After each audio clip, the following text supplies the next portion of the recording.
Eny tompoko lasy tompoko vavy ny fampalalam-baovao ny fahita lavitra maty indray no arahinao manomboka eto manatitra ny araba antsika rehetrarehetra indray araka izany ny tenako sy ny ekipa rehetrarehetra eto amin'ny mative izay manomana izao fampalalam-baovao antsika amin'izao takariva izao manasanao ampanajana ihany koa ary izahay anaraka izany hatramin'ny farany eo amin'ny tontolo ny fividianana avy hatrany dia isantarantsika ny fotoanantsika tonga eny amin'ny foibe ny senita eny alarobia avokoa ny antotantarataratasy avy amin'ny CRMV enina eto Antananarivo 420 ora taorian'ny fandatsaham-bato izay notanterahina omaly mandeha araka izany amin'izao fotoana izao ny fanamariana ny antotantaratasy misy ny voka-pividianana isan'ny birao fandatsaham-bato dia jerentsika avy hatrany ary ny sary 420 ora taorian'ny latsabato no tanterahana omaly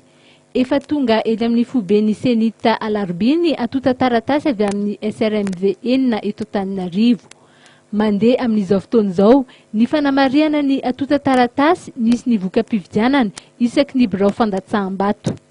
eto amin'ny senita dia ny SRMV rehetra ato anatin'ny faritanina Antananarivo zany no miakatra aty amin'ny senita satria sadirany Antananarivo zany dia ato amin'ny fibetoeran'ny senita no iasany no rehefa tonga ny vokatra avy any amin'ny SRMV tsirairay amin'ireo distrika 520 ato anatin'ny faritanina Antananarivo dia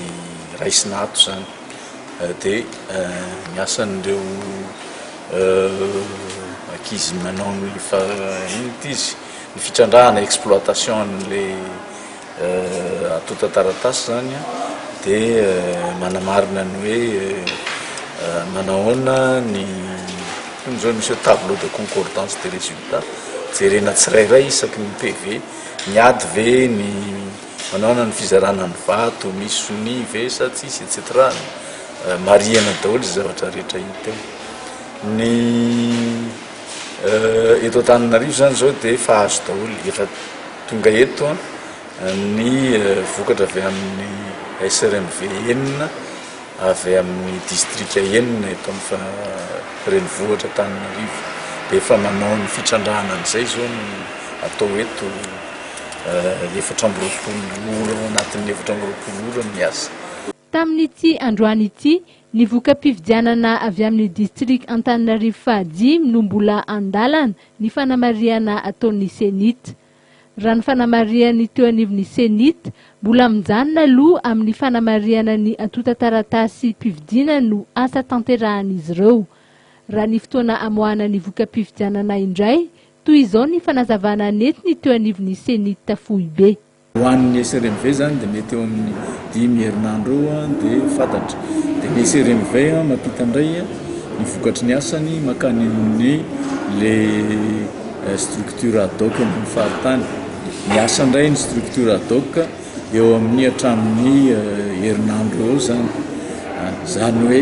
mety anoany amin'ny mijery